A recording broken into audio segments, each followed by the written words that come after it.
Hello. Just getting everything situated here. As you can see, this is a little bit different setup than before. Just getting everything situated here. As you can see, this is a little bit different setup than before. Just getting things ready.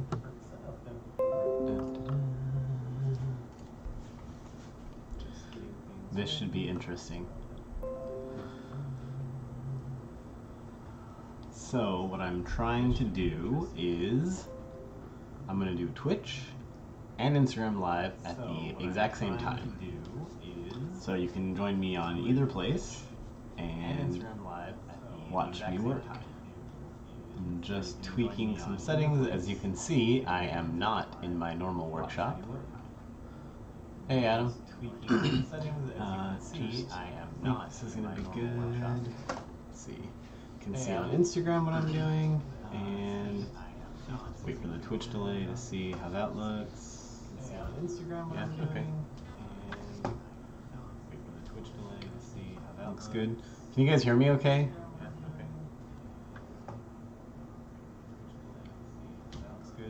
Can you guys hear me okay?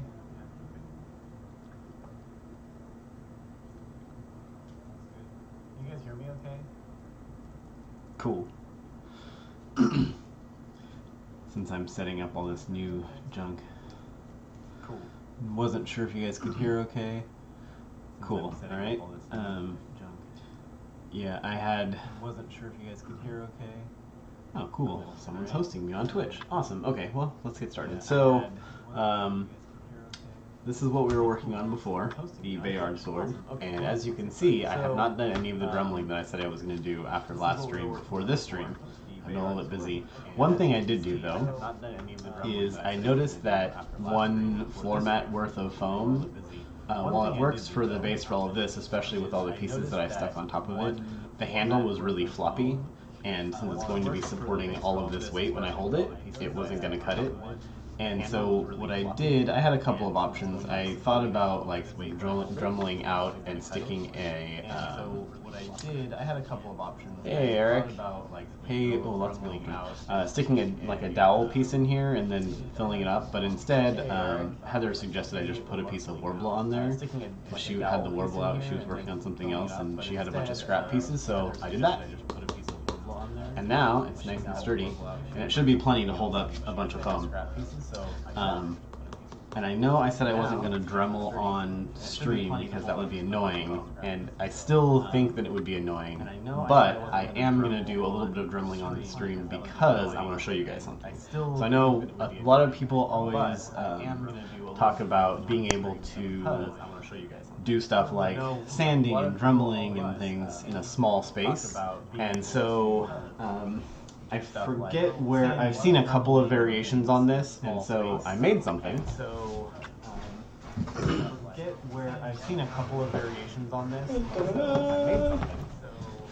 It's a Dremel box. Well, I mean, you can call it lots of things, but I call it a Dremel box.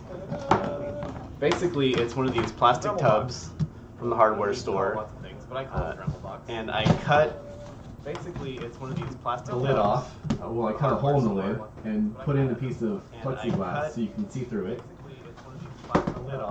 And then I cut 2 holes, and then I used window sealer tape and some duct tape to tape really thick rubber gloves in here. So it works kind of like one of those, like, you know, alien boxes. You stick your hands in here and hope the alien symbiote doesn't get through and into your finger, like that, right?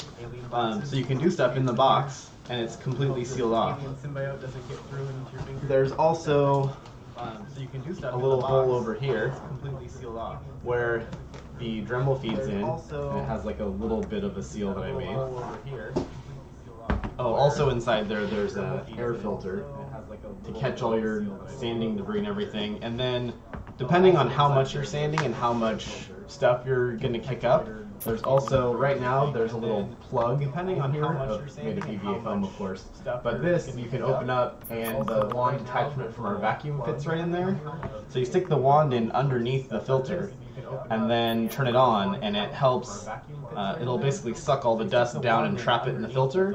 And then usually what I do is every couple of times that I use this, but depending on whether I have the vacuum out, I'll just vacuum it out, and then you're ready to go for the next time. So I'm going to do a little bit of dremeling in here, just so you can see it in action. So I'm going to do a little bit of dremeling in here, just so you can see it in action.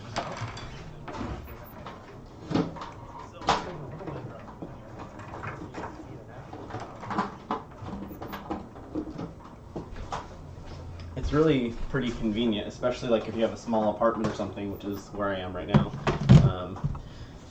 So we have this. One thing to keep in mind is a couple of things that would make using this easier that I do not have access to.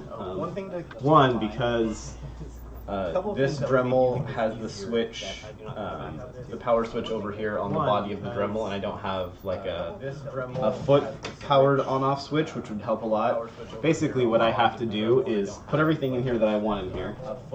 Powered on-off switch. Put the lid on. Basically, what I have to do is put everything in here that I want in there. Okay? Yeah, you can kind of see in there. Put the lid on. Not the greatest thing ever, but it'll turn it a little bit so you can see a little bit more. So usually, what I do is I stick one hand in here. I grab the Dremel. Greatest thing ever, but turn it on. So usually, what I do is I stick one hand in here. Stick my other hand in here, and then switch because I'm right-handed, of course. But then your stuff is in a completely sealed box, and you can put it down with the Dremel. But then your stuff is in a completely and not have to worry about getting foam dust or whatever kind of dust that you're sanding. About getting foam dust or whatever kind of dust all over your house that you're sanding. Now obviously for bigger pieces this doesn't work quite so well. The other thing that's kind of a pain, because the power on this is over here, if I need to adjust it, I have to pull one of my hands out. I'm going to put it on really low. Did you guys hear me at all while I was talking and the Dremel was going? I'm going to put it on really low. Did you guys hear me at all while I was talking? Of course now I turned it way down too low. That's okay, because I'm not actually hoping to get a lot of dremeling done right now. It's more just to illustrate, because I'm not actually how nice and convenient this is. So I was thinking about doing a little tutorial on building one of these, because I need to build another one. Would people be interested in seeing like the step-by-step on building it, or is it pretty straightforward enough that just putting up some pictures is good enough? Like the step-by-step on building it, or is it pretty straightforward enough that just putting up some pictures? Wrong way. Okay, that's off. I'll ask again, just in case you guys couldn't hear me over the Dremel, but wrong way. Would it be helpful if I made a tutorial of building one of these? Because I do have to build another one. So I was thinking of doing an actual tutorial of actually all the cutouts and assembling it and everything. So I was thinking of doing an actual... Or is it pretty straightforward enough that just pictures would be good enough? Cool, thanks Andrew. Oh, and one other thing I forgot to mention is inside the lid I put weather stripping. See that. Oh, and one other thing I forgot to mention is so that way it makes a better seal when I close this in here. So for now, I'm going to put this aside because you don't want to listen to the Dremel going. So for now, put that aside because you don't want to listen to the Dremel going. Oh, and I'm back in the chair. So I'm going to set this aside for a second. And what I'm going to pull out right now is something else, but related. So I had a giveaway recently, and it was for a foam version of Keith's other sword. So I had a giveaway recently. Do you think I like Keith a little bit? And so Zach Labs took my design that I had made, that I made my 3D files from, that I'm making the actual, that I'm going to then make into a resin kit, etc., and laser cut out everything in foam. I'm going to then make into a resin kit, etc., and laser cut out everything in foam. So I need to assemble this sucker so that I can finish it and paint it and send it to the winner. Danny won the sword. See, I haven't really taken a look at this yet since he cut it out and gave me all the parts. Right? I mean, Keith is pretty awesome. So this is at Zach Labs. They make a lot of LARPing swords, and so they have a lot of like. So this is fiber carbon. They make a lot of rods and things that they use inside their swords, and I don't know. I've never seen white carbon fiber, so I don't know what this is. This is some other kind of rod, I think. This is like some acrylic rod, and a wooden dowel handle. This is just going to go on there. This is going to get mounted in here. And we're going to have a really nice sword, and then I'm going to have to, again, I'm going to have to do some sanding to bevel all that out. One thing that's really funny is, I don't know how many of you have played with a laser cutter. One thing that's really funny is, I don't know how many of you have played Echo laser cutter. One thing that's really funny is, I did mute my computer. Echo laser cutter. I did mute my computer.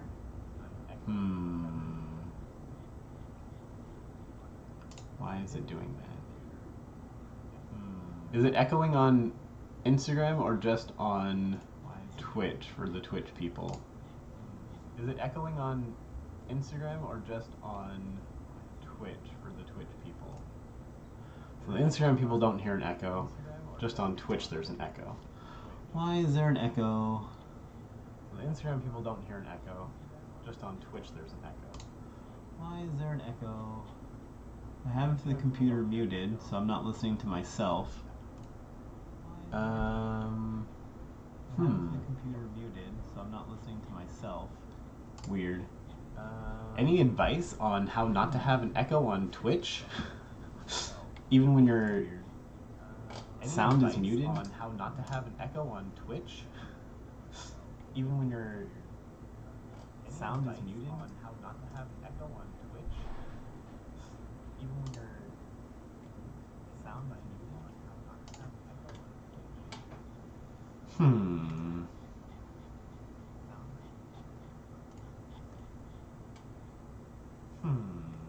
Because yeah, I don't hear myself at all.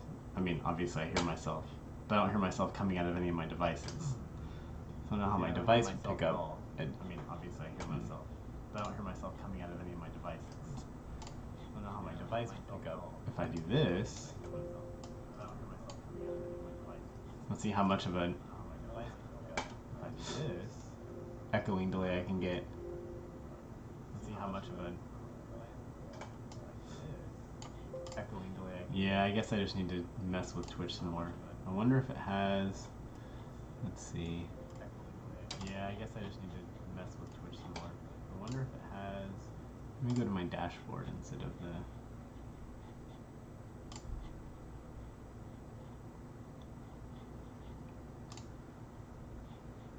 let's see, okay, that's muted.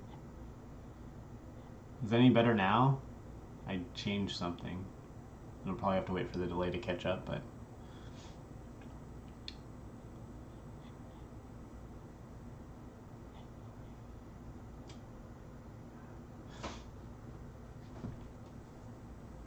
Okay, well, I switched what view I was using on my computer to see this Twitch chat. So that works. Okay, good. Yay. I was just doing it wrong.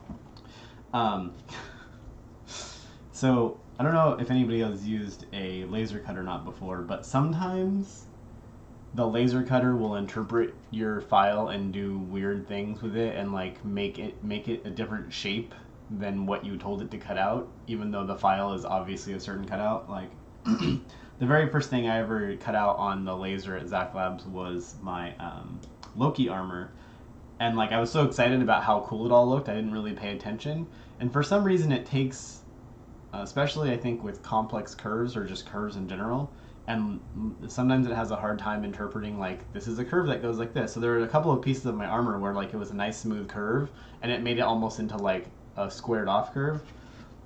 So I don't know what happened with these, but these are the little gems that go on here, and they're just like an oval shape, but the laser decided to cut them out like that. I have no clue. And literally, the file is just a nice little oval with the design. But I mean, but then on the flip side, it cut out the actual Blade of Marmora. Can you see that? I don't know if you can see it. If I turn it to the side. There we go. Get some light on it. It cut out the little design inside the middle and all that crazy detail perfectly. But it made the oval into a little ghost. It's a Blade of Marmora ghost. But that's okay because I'm not too worried about it. Because where this piece goes, it actually goes underneath here, like this. So it's most of that shape is going to be hidden anyway. I need front lighting. That's what I need. But so it goes in here, so it's mostly going to be hidden anyway, and then I can just kind of trim off the little tabs on the bottom, and it'll be cool anyway. So that's why I didn't bother with reprinting those, because it just wasn't worth it. So I think what I'm going to need to do is actually, well, I can wrap around it pretty well.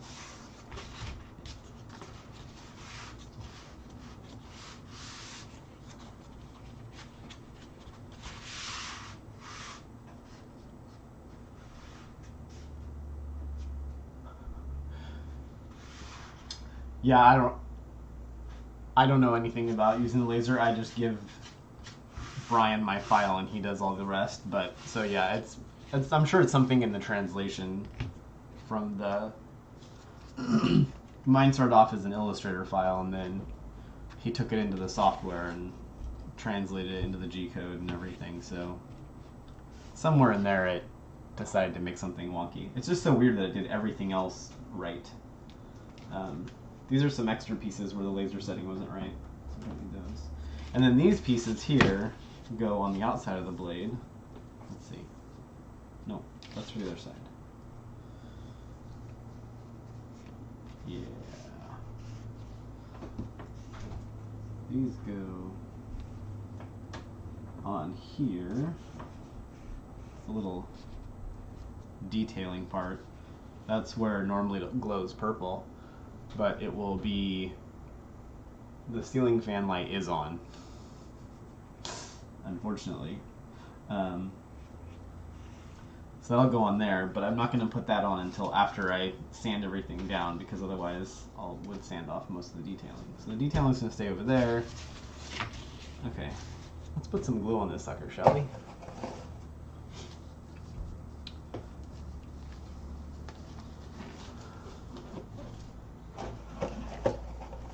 So what is everybody else working on? Anybody have any projects, cosplay, props, anything they're working on? I'm going to try something with a light over here.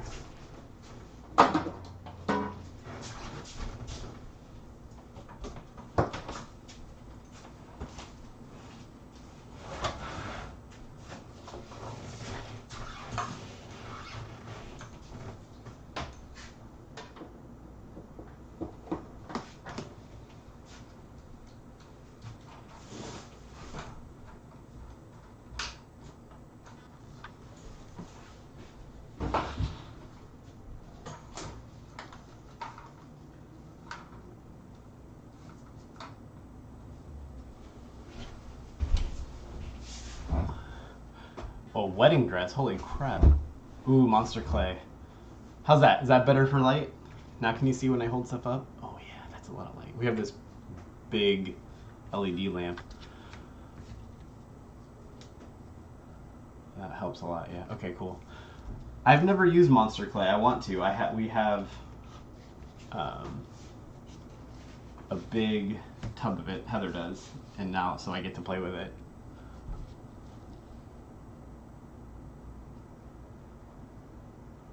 Kiori cosplay, an Elven Queen Lord of the Rings wedding dress. Oh, that sounds awesome.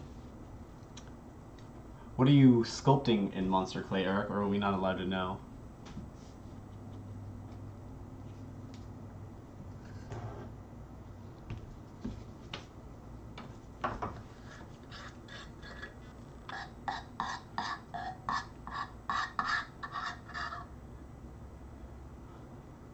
Silver wedding dress. That sounds pretty cool.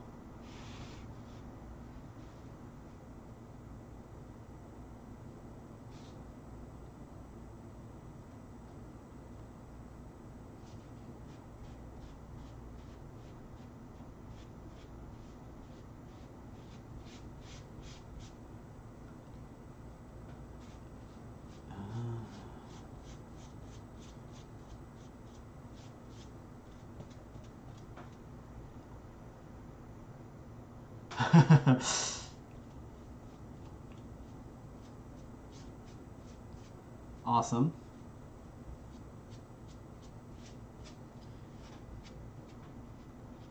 That sounds exciting. It's always fun to do the most complicated thing you've ever attempted. That was Loki for me. Now I have to figure out how to top that.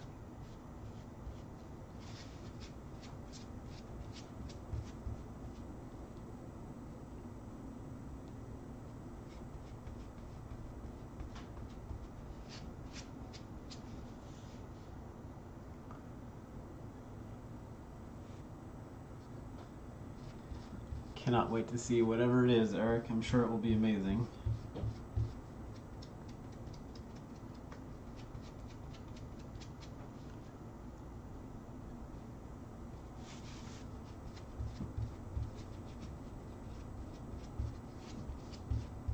And yes, I am using barge once again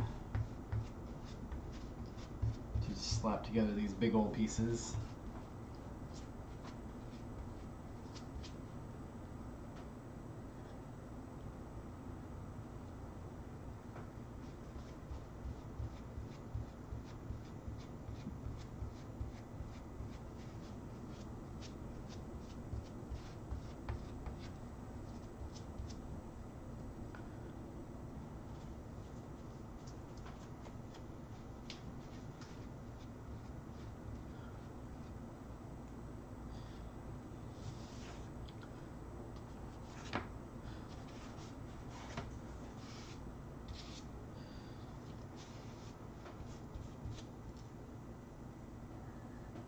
Hello, Heather.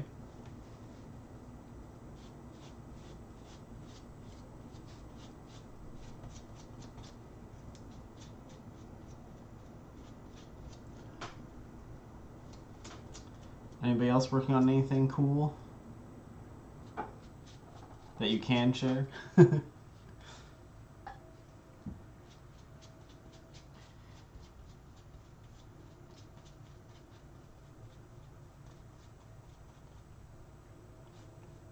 I actually keep going back and forth on what I want to use for when I get around to, hopefully soon, working on my Red Death costume from Phantom of the Opera. For the mask, I have my head cast, and so I keep debating whether I want to take my first try at monster clay and sculpt that on my head cast, and then make a mold off of it, or if I want to try and make that my first Thibra experiment and try and do that. Either way, I'm going to make a mold of it and then cast it in. I was thinking of doing something like, I want it to be sort of rigid, but not too rigid, because I want it to be able to like stick and adhere to my face pretty nicely and closely. So I was thinking of like Vitaflex or something like that, where you can make it more rigid, but it still has some flexibility to it, and it's more almost prosthetic-like, but not quite. 'Cause it's somewhere, that mask is kind of in between a mask and a prosthetic almost. I don't know. Fun experimenting either way, right?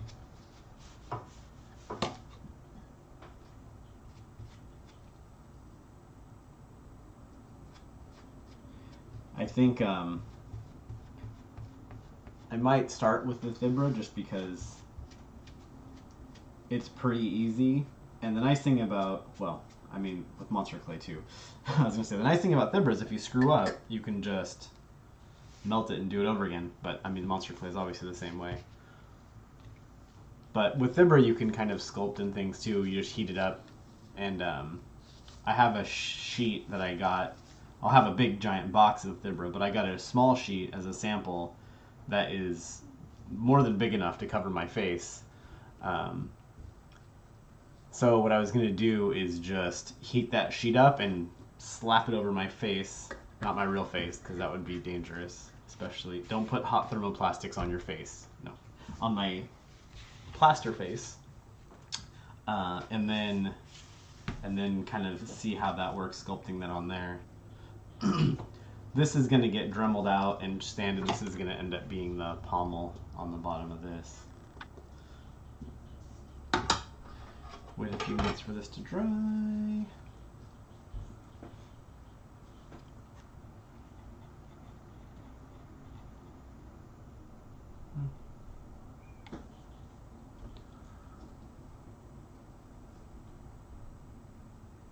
Yeah, I mean, since I'm gonna have to do a wig, I could probably fake it, but I want to be able to take it off.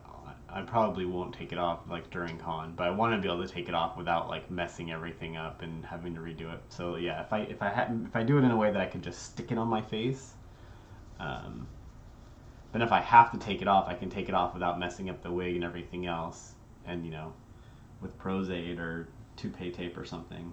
And then I can always put the mask back on without having to redo everything. That'll be a fun one. I also have, what else am I working on right now? Well, besides a bunch of stuff for other people, I'm working on Ray. That's my next one of mine that I think I'm going to get done.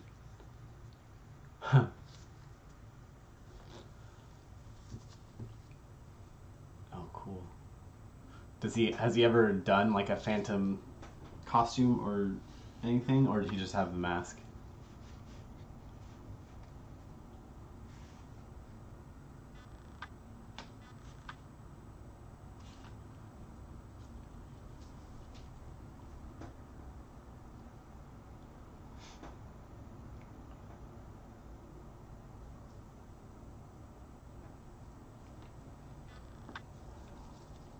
Waiting for glue to dry. Oh, cool.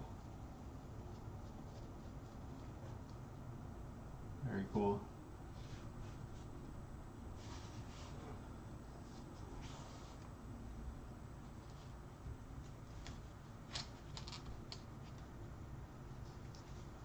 Figure out exactly where I want this to go.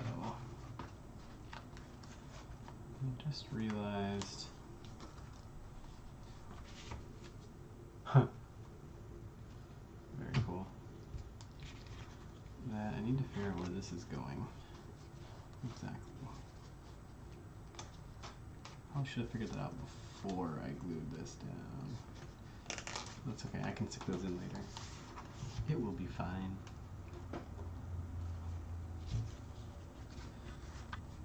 Ray is one that I've been procrastinating on for I don't know what reason, because it's fairly easy. I have almost everything that I need. I have the pants are done because I found pants that match pretty much exactly. The only thing I have, I need to make the tunic. I have the fabric for the tunic. I have to make the belt and her wrist guard, her belt and her holster, and wrist guard. And I'm going to use the TNT Cosplay sewable foam for all of that because I love that stuff. And then pretty much done. I have my lightsaber. I have, I'm going to take that out actually. I don't have my blaster assembled yet. I have a cold cast resin kit of the blaster that I need to put together, but I'm doing the Hero Ray version, so technically she doesn't even have the blaster anyway, but I figure since I have the holster and I have the blaster, I might as well put it in there. But if that's like an optional piece, obviously. Mostly I just need the costume. I don't know. I might try and get it done for San Diego. Yes, I know that's only 2 weeks away. Sword! It's that fast and easy. Okay, I know it's not done yet, but still. I can go out and whack people with it already. That's pretty good. Dun, dun, dun. This is interesting foam. I don't even know what kind of foam. I mean, it's EVA foam, but it's it doesn't feel like It's smooth on both sides like TNT cosplay foam, but it doesn't feel like any of their density of foam. I think Brian gets a bunch of his foam from a local place. Like you can special order like different densities of foam from them. It's like a mattress foam place. And I think this is some of the stuff that he used to build some of his armor. It's really good. It's really dense foam, so it's really thick, which makes it extra sturdy. It's especially good for LARPing weapons, which is why he gets it, because they make a lot of LARPing weapons. But it's good because it's dense, and so it doesn't, like, you can whack each other with them and not worry too much about hurting anybody, and also not damaging your weapon because it's a good dense foam. All right, so let's see. I think what I'm gonna do.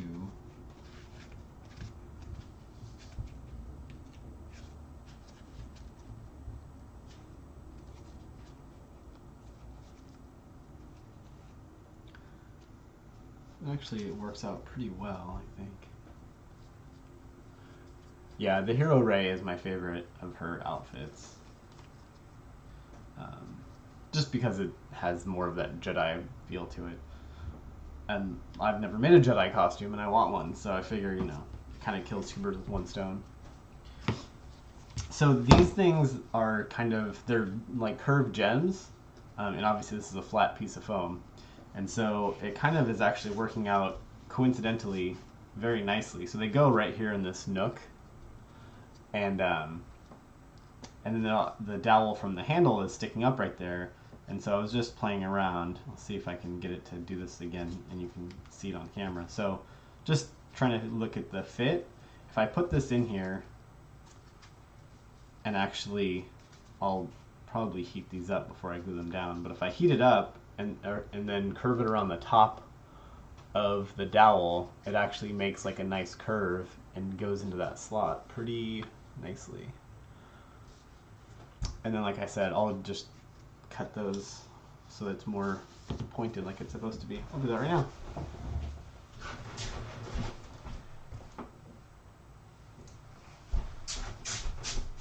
Because why not? Just gonna go.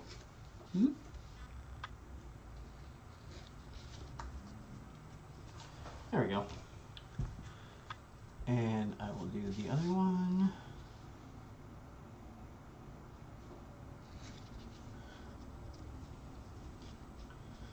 I mean, I know I did Kanan and he's a Jedi, but it's not like he has very much not a traditional Jedi outfit, because, you know, he's hiding out and trying to pretend not to be a Jedi. I just meant more like, you know, with the belt and the obi and all that more traditional Jedi style. So that's kind of the nice thing about the Hero Rey, is it's like it has a lot of those traditional Jedi stylings without being like all the stuff. So it's like a nice light, it's a summer Jedi, which is nice, especially if I'm going to wear it to San Diego and or Dragon Con. If I don't get it done for Emerald City, if I don't get it done for San Diego, I'm definitely going to have it ready for Dragon Con.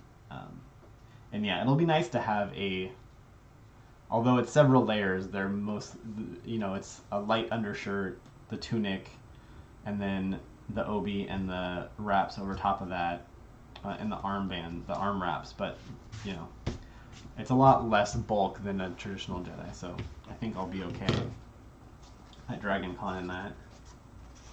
Especially since I'm not planning on going outside at all at Dragon Con. As long as you stay in the hotels, you're fine. Although it's kind of hard, depending on how claustrophobic you get, you might not want to stay inside the hotels the entire time. I know the one time I went, there were more than a few times where I was like, okay, I can brave the Atlanta heat and humidity and go around to the next hotel, and it'll take me 5 minutes of being outside. Or I can go in the hamster trail and be stuck in there in a line for like 20 minutes because it's just like gets so backed up sometimes that like you're in a line that's pretty much standing still to get from one hotel to the other. So there are a couple of times where I was like, you know what, I'm just going to go outside and sweat for 5 minutes versus standing in line and being trapped in a tube for 20 minutes. But either way, Hero Rays is a good one for that because it's so light. I have so many things that are all just needing to be sanded. And that doesn't really work good on the stream. So let's see what else I have in my box. I have lots of projects I'm working on. Anybody know what this is from? It's a belt. So this is, I wanted to show this because, one, it's one of the projects I'm working on, but two, because I keep talking about it. This is the TNT Cosplay sewable foam. It's just 2mm foam. And so, like, for the main part of the belt, I just glued 2 pieces together. And, I mean, that's like the thickness of a leather belt. And trust me, this stuff, especially 2 layers of it, is just as strong and sturdy as if it were a leather belt. And then I just did one for these straps, because they're not really functional. They just kind of come up over the hip for fun.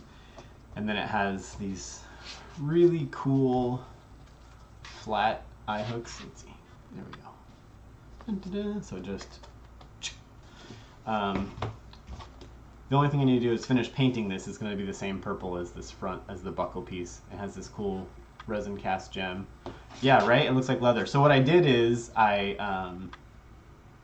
this is 2 layers, this is 1 layer, and then I did a couple of coats of fabric Mod Podge, which I didn't even know existed until like I started this project, because Heather has like all these cool things that I'd never heard of before. And so she had some fabric Mod Podge, which is basically like Mod Podge, except it's super flexible. Like Mod Podge, if you put this on here and did this, like it would start cracking, but like it doesn't, it is just as flexible as the foam. And so, especially for something like this, I've done it. I've used it on a couple of things actually. I used it on my Loki boots, because my Loki boots are all this same foam. Yeah, and then I just coat it with the fabric Mod Podge, and it's awesome. So like this, I coated this with fabric Mod Podge. This too. I just attached this the other day, but this was a separate piece. So this was fabric Mod Podge, and then this and the rest of it, I'm using Angelus leather paint to paint it.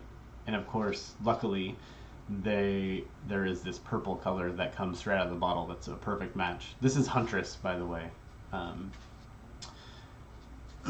So the only thing I need left to make on this is there's 4 belt pouches, and I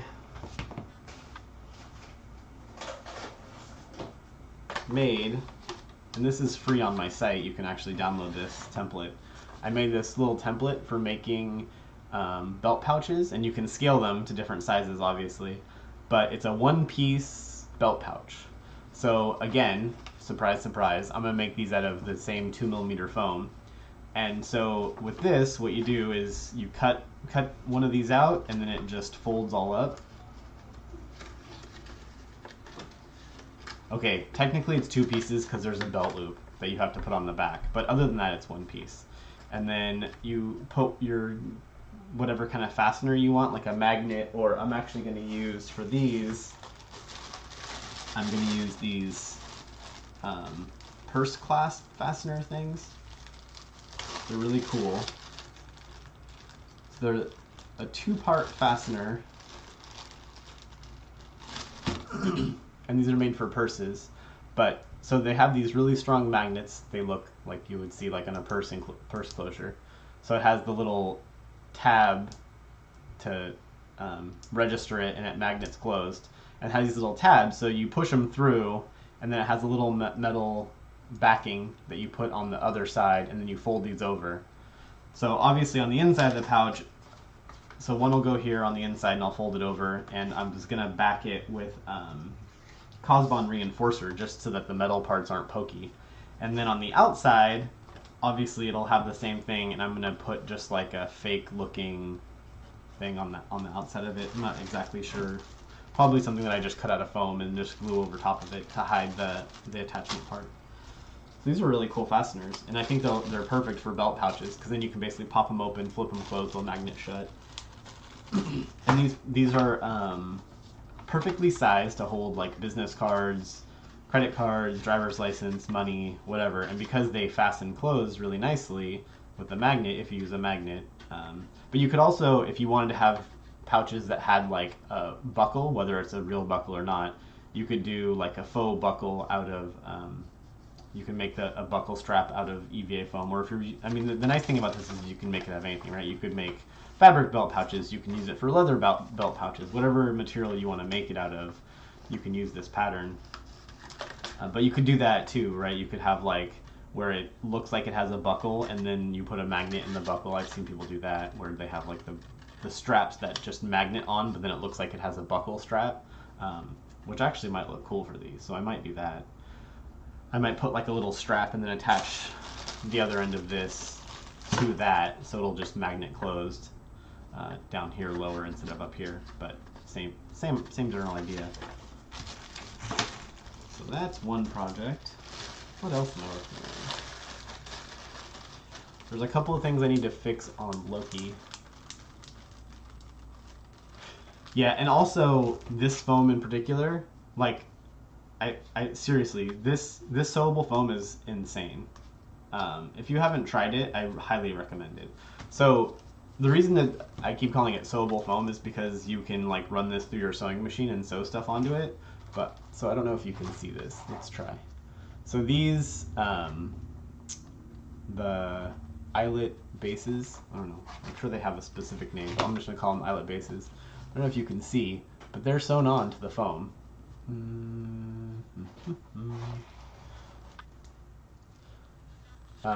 They're just sewn straight through the foam, and they're not going anywhere. So yeah, especially if you're gonna do stuff like that with foam, I highly recommend the sewable foam. Even if you're like, if you need something like a lot thicker, I would recommend putting like if you're gonna sew or put like a magnet or something else, you can put a piece of this just as a backing. Like what I'll do on these is this is gonna be just one layer of the 2mm foam for these pouches, and then where the magnets where they actually attach, I'll probably just cut a little square and glue it on there so it's double thickness where those prongs go through, just to give it that just like you said, just so it doesn't have as much possibility of ripping through or coming through. Because yeah, 2 layers of this stuff is impenetrable, practically. Yeah, so this sewable foam stuff, I don't know if anybody else even makes it. This is from TNT Cosplay. It's in their, I think it's under like miscellaneous foam or something. And it's called, I think they have it listed as EVA 70, I think. Let's see. I'm on their website right now. Special. It's under specialty foams, I think. Yeah, it's under specialty foams, not the regular EVA foam, and it's EVA 70 foam 2mm. And the nice thing is too, when you look at it, it's $23 a sheet, which sounds like a lot compared to the other foam, but it comes in a giant sheet. So if you're going to use it a lot, like I said, I use it for, right now, anything that is 4mm thick or less, it's the only thing I use at this point. So, like if I need 4mm foam, I just glue 2 pieces together because I love this foam so much. Any like, actually this is one of my other projects that I'm working on, so I'll pull it up right now. So I've been working on Loki, obviously, and there's a couple of fixes that I want to do before San Diego. So there's a couple of things I need. This is the belt for Loki, and these little flat pieces down here are just the faux leather that I used, and they're a little floppy, and they tend to like want to curl up at the bottom, especially like if I'm moving around a lot. And so what I was going to do is I was going to take just some pieces of the 2mm, the sewable foam, because it's kind of rigid, and enough to give it just some structure. I'm going to glue some pieces back behind here to give it some structure. But this part of the belt here that you can see, where the raised detail, so I cut this out of the 2mm foam. Then I cut the detail out of the 2mm sewable foam and glued it on top. And then I coated the whole thing with barge, and I coated the back of this piece of the fake leather with barge. And then once it was ready, I sandwiched them together and then just used my finger and went around all the details and laminated it to the foam. So this whole belt is the 2mm sewable foam. It goes all the way around. And true to its name, I even sewed, you can see, I sewed the Velcro onto it, so it's the foam plus the vinyl plus the Velcro, and it's sewed through all of it, just on the sewing machine fine. But yeah, I use it for a lot of things. Same thing with my Loki gloves. This is one of the things I need to fix too. This is 1, 2, 3, 4 layers of the sewable foam, because there's the base of this, then this part, this part, this part, and so, and again, this is a piece of foam laminated with the fake leather. This is 3 pieces of foam because it has that tri-level thing going on, laminated with the faux leather, and then in between here is this is a pain in the butt detail on this. All the details on Loki are pain in the butt, but this one is a pain in the butt. Particularly, it has these along the gauntlets. It has these, and there's also this detail on the sleeve. And it's basically what it is 2 layers of zipper. And so I bought a gold zipper, but the problem with the metal zippers is that they're really sharp. Like if you run your fingers over it, like it has that sharp edge to it. And I was worried about, especially because on the shirt they're like right here, I was worried about it like just shredding up my costume, especially because the faux leather isn't all that sturdy, and so a metal zipper rubbing on it would just destroy it. So I took the gold zipper, covered it in Plastidip, and then painted it gold over top of the Plastidip. But the result is that I have the exact same look that I had originally when I was looking at it with the gold zipper, except it's all nice and soft because all the edges are covered in a nice layer of Plastidip. I actually took the zipper and I cut it apart, and I laid the 2 layers together and sewed them. Yeah, I sewed the 2 layers of zipper together, so I basically had a trim made out of 2 layers of zipper. That was Heather's idea, by the way. The Plastidip part was mine, but it was her idea to use the zipper for that, because I looked through, I don't know, we went to 5 different stores looking at all their different trims to try and find something that looked good, and I wasn't happy with any of it because none of it matched good enough, because it really does look just like zipper. So none of the trim really looked good enough. I got to the point where I was like, I'm just going to use something that it's not good enough, but then I couldn't bring myself to do that. So I did the zipper thing, and it worked out great. There's snaps in here that I need to re-hand sew because they're falling out. I have these snap onto the sleeves, so that way the sleeves don't ride up. How are you? Oh, you know. Yeah. Working. Not crashing your.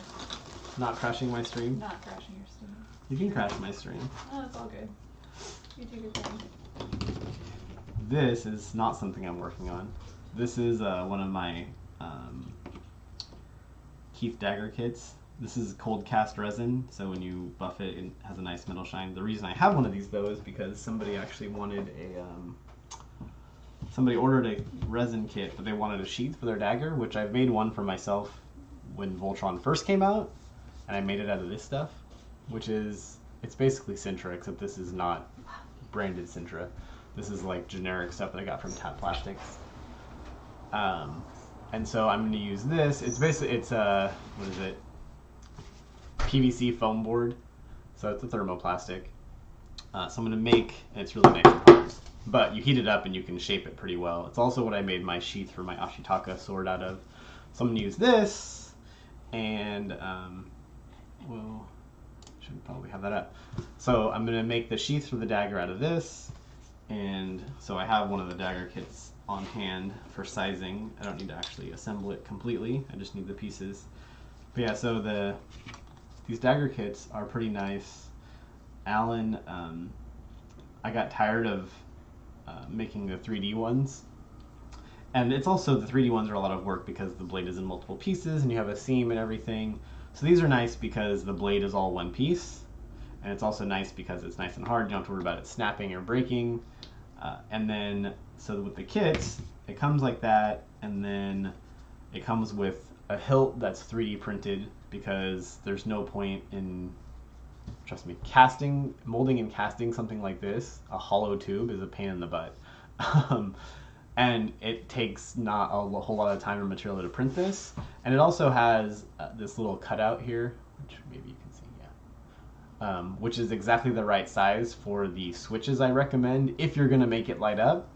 So resin casting this or buying a piece of PVC pipe that's the right size and cutting it ended up being a lot more time consuming and cost prohibitive than just 3D printing it and using it. So this is this only piece that's still 3D printed on the kits. But it has the cutout there, so if you are going to put electronics in it, your switch cutout is all ready to go.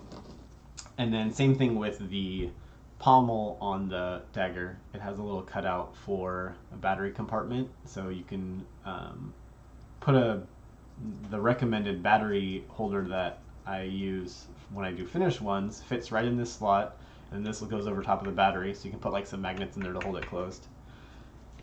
And then you drill out this hole and this hole, and then the hilt goes on there, that goes on there, and you run your wires down there, put your LED in here, and then on the resin dagger kits, we pressure cast the gems, and you get these really pretty gems that are translucent, and so they I don't have anything to shine a light on it with, but they catch the light really nicely, and they make for a really nice little gem in there. Ooh. How cool is that? I think I might want to make an extra pair of these and use them on this sword just because they look so awesome. Yeah, I think I'm going to do that instead of using the foam ones, because look, that looks way cooler. I'm not making this light up.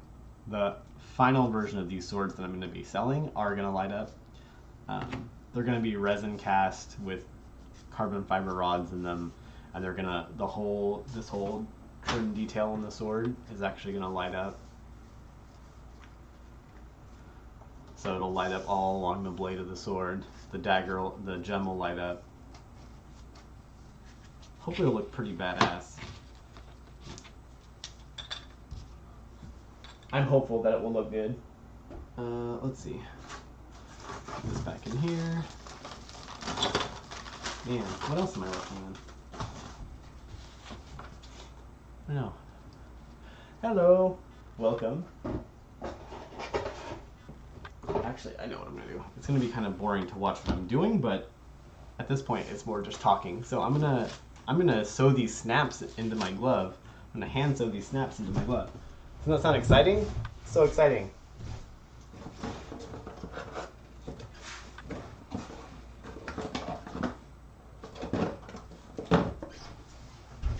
Well, I have my thread. I don't know where my needle went. It's turning more into talking versus doing, because all of my projects that I need to do right now involve sanding, except for this. So I can hand sew and talk at the same time. And then somebody tries to call me on the phone and messes everything up.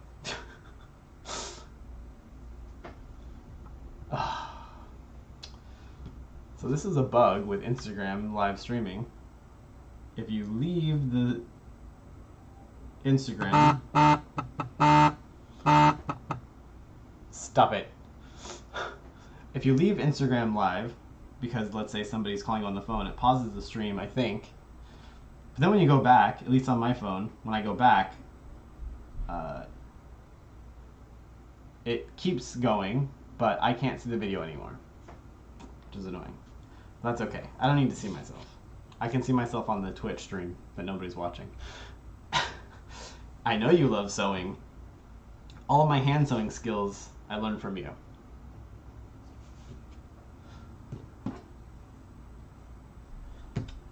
Although, I obviously didn't learn very well since I'm having to redo these that I've already done before.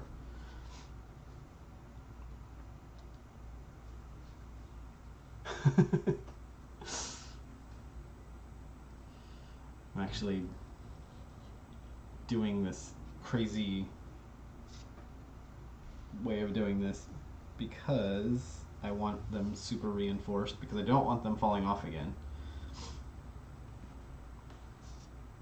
Oh my goodness, I'm making a mess. Yeah, see? Who knew this was going to be so exciting, watching me screw up hand sewing?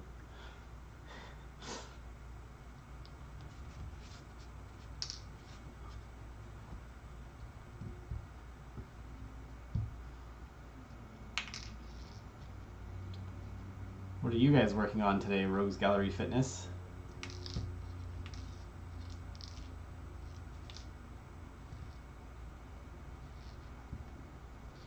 I really don't want these to fall off. Tie that.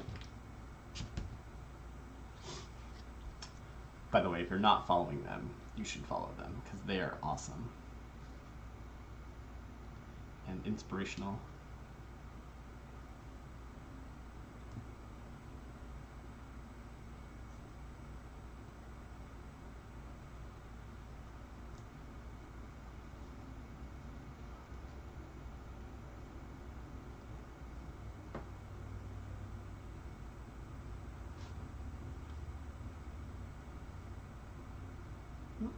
What the heck? There we go. Oh, swear. I don't usually have this much of a hard time hand sewing. It's because I'm doing it on camera. I just promise that's the only reason. How did I... Somehow I managed to get a knot in my thread way up by the needle. I don't think I could have done that if I had tried.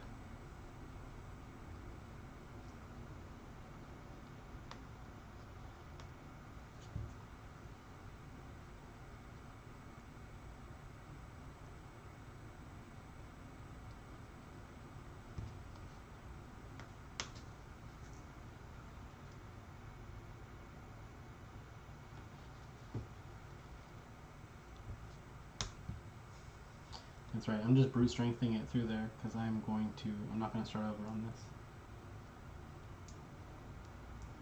Come on. There we go.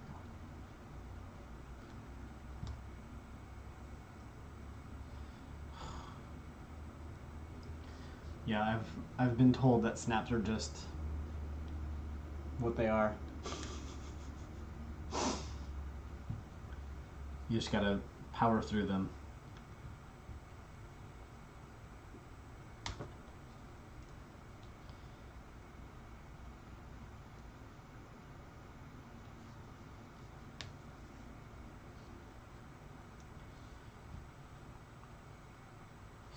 Yeah, I had one completely come off the other day, and then I had like 4 other ones that were like half off by the end of the night.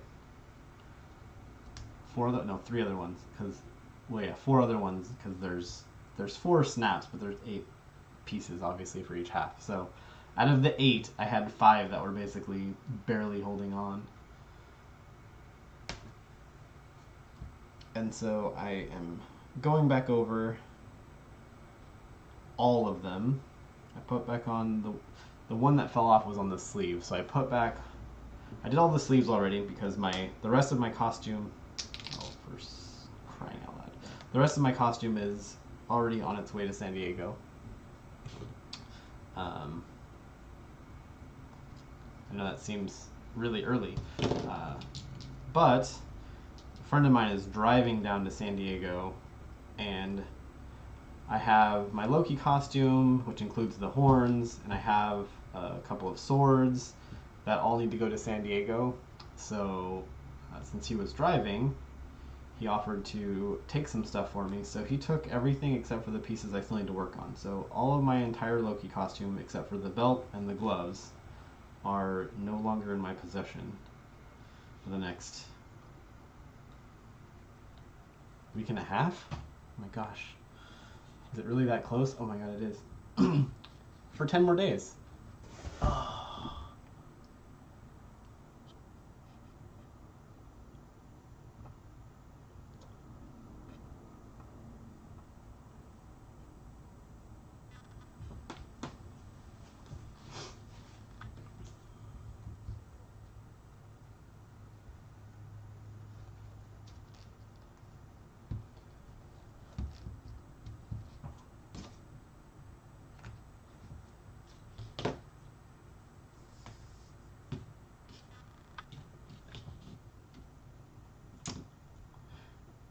Welcome back. I always forget that Instagram cuts me off at an hour. Which, you know, that's fine.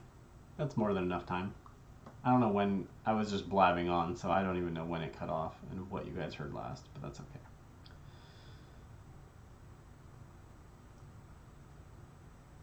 I was just talking about how I don't have Loki, and I won't have Loki for another 10 days. And then I freaked out a little bit because Emerald City is in... why do I keep saying Emerald City? Because San Diego is in 10 days. That's okay. Nothing to be worried about. Nothing to be afraid of.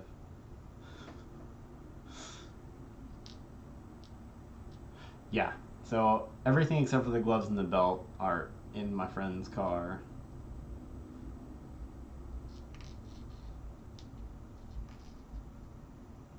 Which is also nerve-wracking, quite honestly.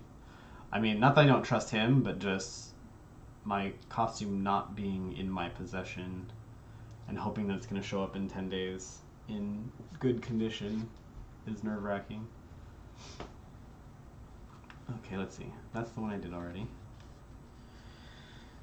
But I know he will do his best to make sure that happens. And it will be what it will be. 240 hours. Oh yeah, plenty of time, plenty of time. Yeah, I don't have a whole lot left of my own to get done for San Diego. I guess I don't have anything really that I'm still working on for San Diego at this point. There's just a couple of tiny things I'm wrapping up, but everything else that I have that I'm working on is for... doesn't have to be done for San Diego. Like Ray, I would love to have done for San Diego, but I don't have to have it done for San Diego.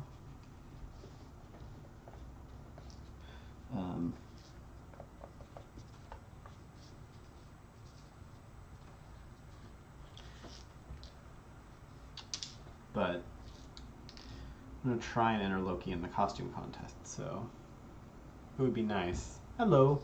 It would be nice if it gets there in one piece and everything is fine, because I want to try and enter him. But also, there's no guarantee that I'll get in the contest, because there's a standby list that you sign up that you can get on when you get there. And so I'm just going to try and do that because I missed the deadline for actually applying by 2 days.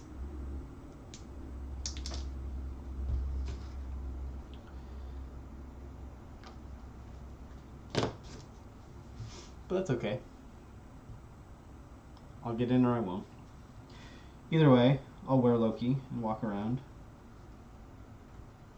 Torture puny humans. You know, Loki stuff. Hopefully get some cool pictures with a bunch of other cool cosplayers. Now there's going to be a bunch of Star Wars people on Friday at San Diego. I'm going to wear Kanan on Friday. Hopefully get some cool pictures. There's, at the very least, I know there's a Sabine and Ahsoka that I follow on Instagram that are going to be there. And so that would be awesome if we got a Sabine, Ahsoka, Kanan photo together.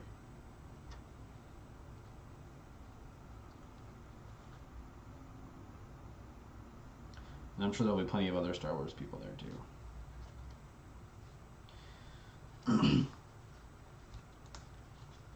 Hopefully, I'm gonna try and get Jason done for Owen for Geek Girl Con, but we'll see how that goes.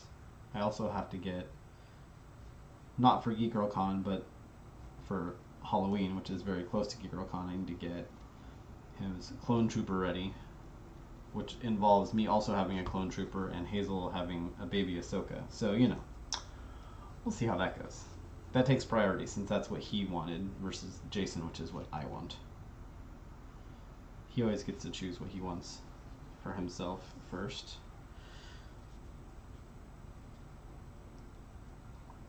This is the last year, though, that he gets to choose what we all do for Halloween all on his own, because Hazel will also want to lend a voice. If they want to do a group thing, I think what I'll do is make them either work it out together or take turns year to year. I don't know. Then we have siblings that used to dress up together, and how you handled that. Or even siblings that dress up together now, how you handle who gets to decide what you're wearing. You know, they're usually pretty good at working stuff out between the two of them. So I think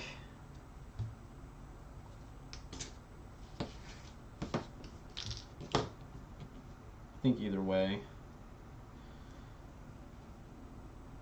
either they'll figure it out on their own, or we'll take turns, or they want to do something together. Hello. I'm just doing hand sewing. Nothing quite as awesome as sculpting with monster clay or anything like that. Although that is something I'm gonna do. I think I'm gonna try out that Thibra on my face, my fake face. Probably next week on streaming. Not next week. What is today? Today's Monday. Later this week. That's what I meant to say. We'll see. We'll see how it goes. Yay, one glove done. Yeah. This is definitely by far the most complicated thing I've ever made. Just making these gloves was like a feat. Because everything, like, I think the designers for the costumes for, three sisters. Oh yeah, take turns choosing. That's good. I think the costume designers for Marvel just hate the costume makers, and so they try to make them as difficult as possible. Or at the very least, the costume makers at Marvel hate the costume designers. Yeah, I mean, like, this is what should be a very simple glove, and it has, like, these layers and layers of, well, these are, it's sometimes hard to tell. They look almost like they're pleats on the costume, and I didn't want to, like, pleat the wrists of my gloves, because that seemed like a lot of work. So what I did, which ended up being a lot of work anyway, is I took and I figured out with one piece of vinyl, or of the faux leather, it's 4-way stretch vinyl. So one piece of the vinyl, for the wrist piece, how I needed to fold it and sew it to get the pleated look out of one piece, without it being like actual pleats.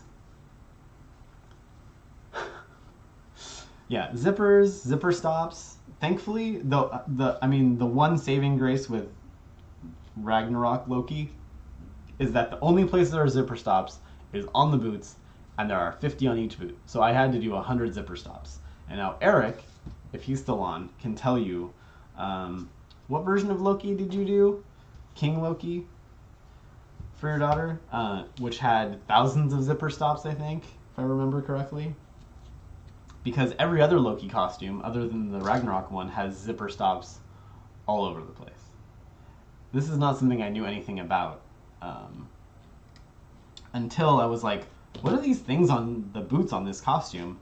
And I'm in the Cosplayers of Valhalla group on Facebook, which, if you want to do any Asgardian Ragnarok related cosplay, and you're on Facebook and you're not in the Cosplayers of Valhalla, you should definitely check it out, because there is a ton of good resources, a ton of awesome people, all doing similar costumes, and they help each other out a lot. But yeah, I was like, what are these? And Eric and Luza were like, oh yeah, those are zipper stops. They're all over Loki. And then I realized that I got really lucky by not having to do 5,000 zipper stops or however many. Okay, there's a couple of people who've done Grandmaster, and I mean, there's like fabric recommendations and all kinds of stuff for everything in that group. So I would definitely check out that group on Facebook. It's just Cosplayers of Valhalla. But there's tons of photo references. Like when I went to San Diego Comic-Con last year, I took a bunch of pictures, but like everybody that's gone to all of the different museum stops and things that a lot of those costumes have gone have taken a ton of detailed pictures.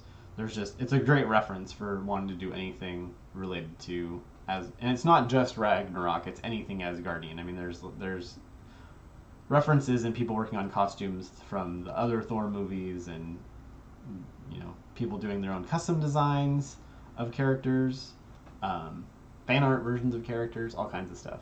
Yeah, check it out. There's a couple of threads about the Grandmaster fabric, and it's just a cool group to be in because everybody in there is cool. Eric's in there, so it's a good bet. That's a good group to be in.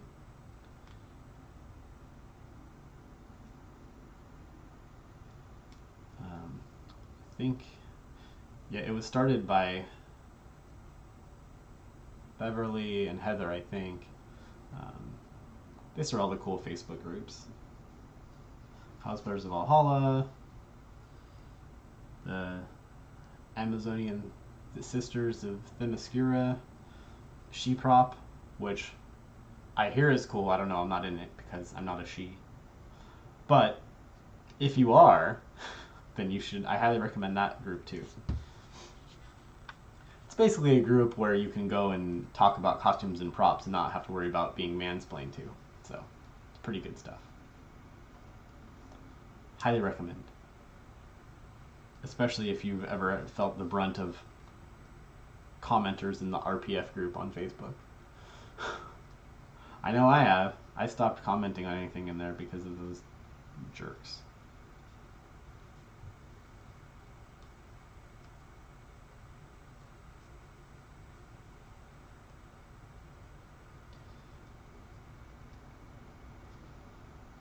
Hello.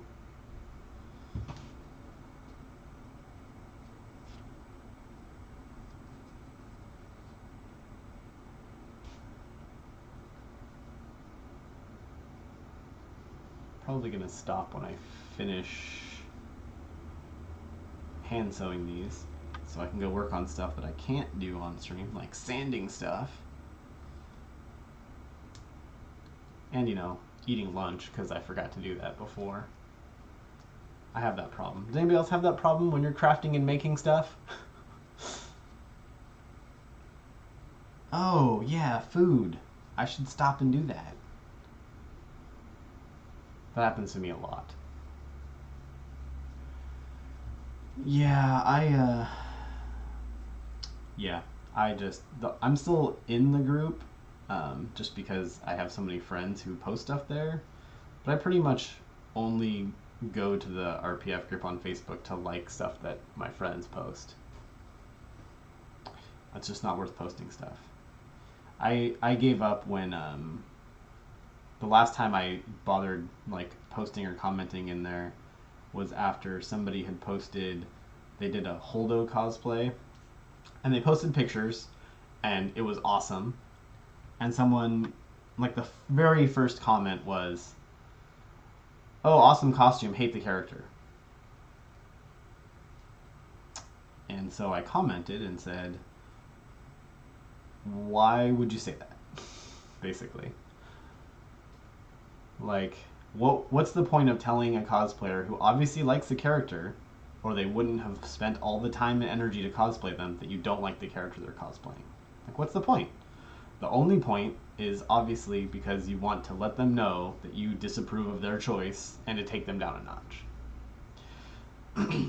And then, like 20 other RPF trolls jumped all over me because I said that, attacking me, and also commenting about how much they hate Holdo, because of course anybody who hates something Star Wars has to make sure that you know about it. Because they're real fans, that's why they hate it so much.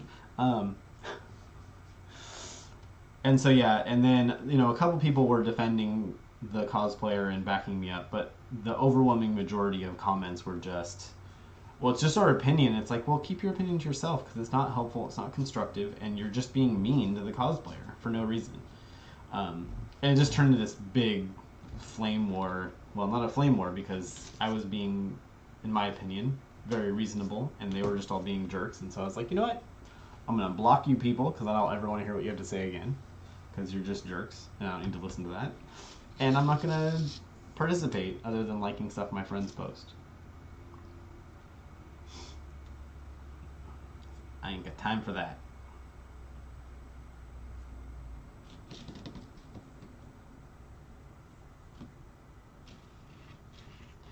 And the other thing, too, specifically, not to go too far off on a rant or a tangent, but that never happens to dudes.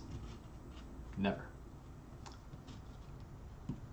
It could be the most hated character in the world that everyone hates, and if it was the guy who posted that picture, nobody would have said, cool cosplay, but I hate the character. They would have just been, cool cosplay. Every time I see somebody make a comment like that about how much they hate a character, but cool cosplay, it's always a woman. Always. Because they would never think to say that to another guy. So that especially pissed me off. Plus, I like Holdo. I think she's cool. She's badass. She's strong. She kick Poe's ass. So, anyway. Rant over.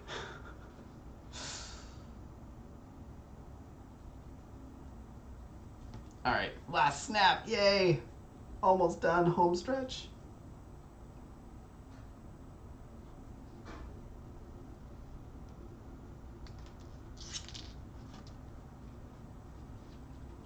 And then I'll have only the Loki belt to reinforce, and Loki will be all ready for San Diego. Of course, I mentioned my horns, but as soon as I left home on Friday and came down here to Portland and brought all my stuff to my friend, my updated horns showed up in Seattle. So those are not going to make it to San Diego unless I can figure out some way to get my new horns to San Diego with me and not worry about them getting broken and destroyed, which is why I gave them to my friend in the first place. The new set of horns, I'm going to see if I can... The real deciding factor is going to be whether or not I can figure out a good way to make the horns detachable from the helmet, from the crown, whatever you want to call it. Because if I can figure out a way to make them easily detachable, like on my other one, they're permanently attached. They don't come on and off. If I can find a good way to make them removable, then the whole thing would fit into a box that I could easily bring on the plane with me. I'm definitely not going to check it no matter what. But with the horns permanently attached, it's just too big to put into something that I can bring on the plane. If I can make the horns detachable, then I can put the horns, you know, some bubble wrap and the helmet all in a box, in a bag, and bring it on the plane with me as carry-on. So we'll see, because that's a lot more work than I was planning on doing for San Diego, because I didn't know that the new horns were going to be done. So my horns are the one thing on Loki that I didn't make myself. It's a resin kit from No One's Designs, and they made an updated version, because the version that they made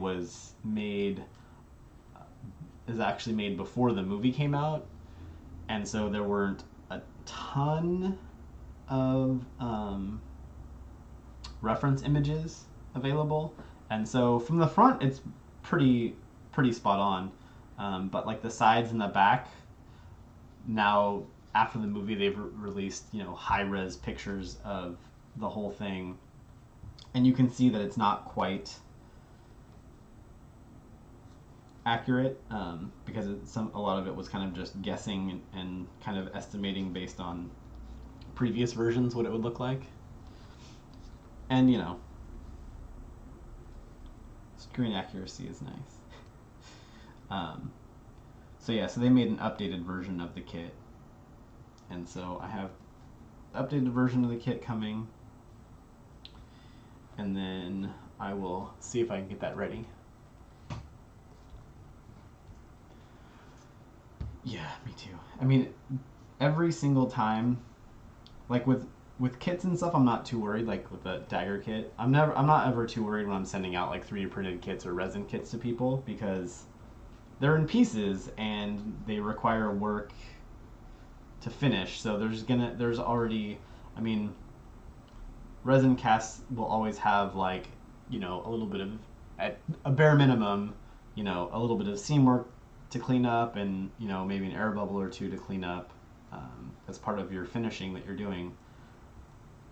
So like there's only so much damage that can get done to a raw resin kit, assuming it's not like something with really fragile pieces in shipping. So if I'm sending out a kit, I usually am not like too paranoid. But like a finished prop where anything that happens to it is basically making it less than as good as it was when I put it in the box. Every single time I ship out a commission or a finished prop, from the second I drop it off at the post office until I hear from the person that they opened it and it looks good, I'm like have anxiety about it.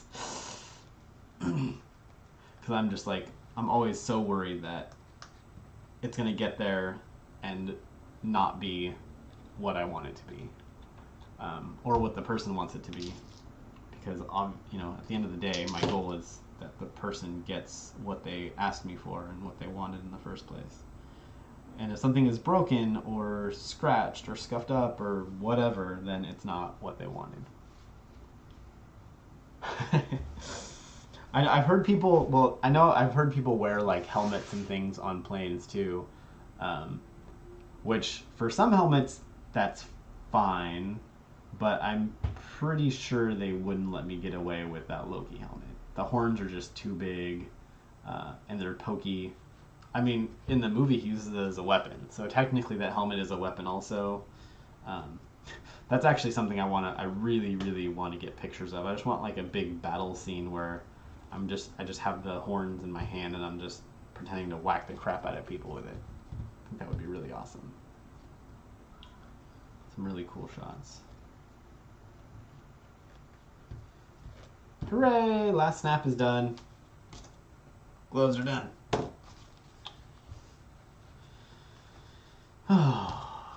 One more thing off my list. Yay! Alright, it's almost 2:30, so I think I'll stop at 2:30. So 5 more minutes for any talking, questions, whatever, before I turn everything off. Clean up all this mess.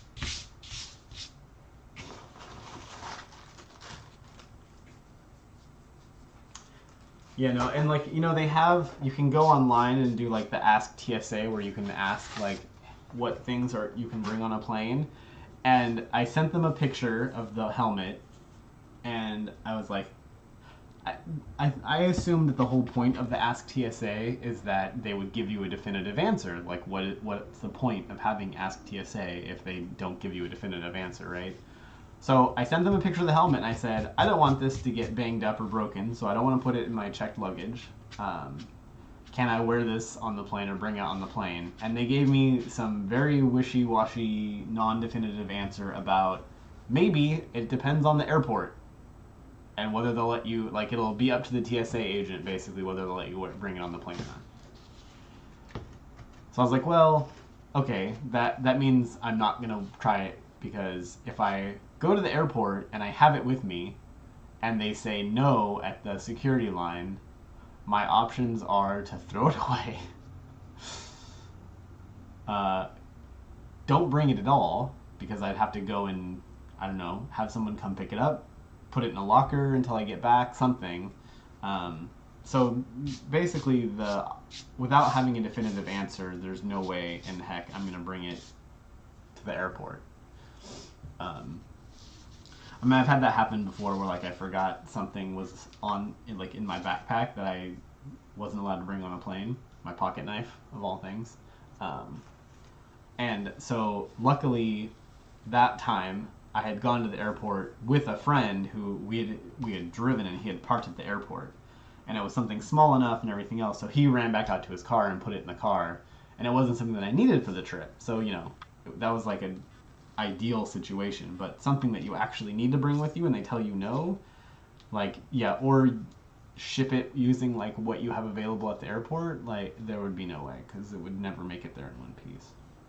So not worth the risk. So it's going with my friend in his car. And hopefully, though, I'll get my new crown done, because that would be nice to have that for San Diego. Oh yeah, that's the other thing. It's totally up to the discretion of the TSA person. I've had stuff where I used to, for work, I used to go to Dallas a lot back at my old job, and the Dallas people are a lot stricter than the LA people, and I don't even remember what it was, but I had something that I went through the LA security and everything with fine, flew to Dallas, and then when I was coming home, they were like, "Oh, you can't have this in your bag," and I was like, "What?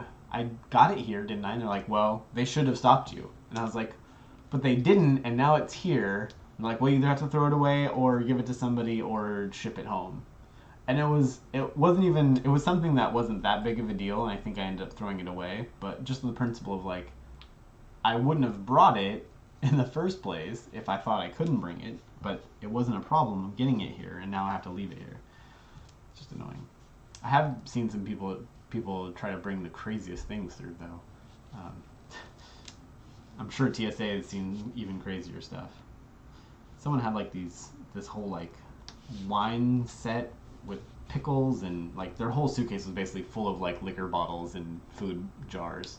It's like, and yeah, they weren't happy about that.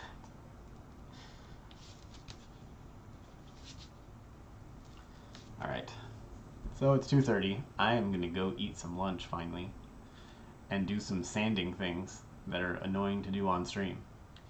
So I'm gonna try to do the same thing again tomorrow at 1, with the Twitch and Instagram streaming at the same time, because it seemed to work pretty well. And then I also am going to try and do Thursday night.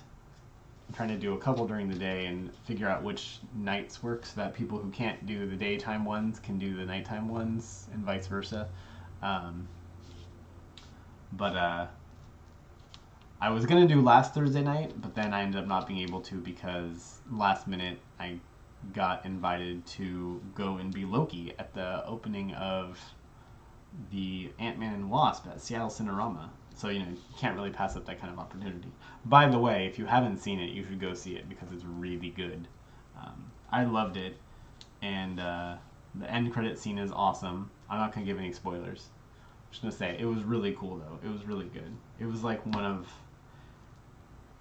I mean, it'll depend on, like, what you bring to it when you get out of it, but, like, as a dad and just other stuff, there's a lot of layers to the movie. It's a lot like the first Ant-Man. It's fun, and compared to, like, it's a lot lighter than most of the Marvel movies, especially lately. But there was a ton of times where, like, I was laughing out loud, but there was also more than a handful of times where, like, it made me emotional. Just, again, like I said, being a dad, and then just some other stuff with relationships and things that I won't get into because I don't want to spoil anything. But I highly recommend going to see it. All right. Well, I will see you guys tomorrow. Have fun making stuff, and I will see everybody tomorrow. Well, hopefully. I'll see whoever shows up tomorrow. All right. Bye.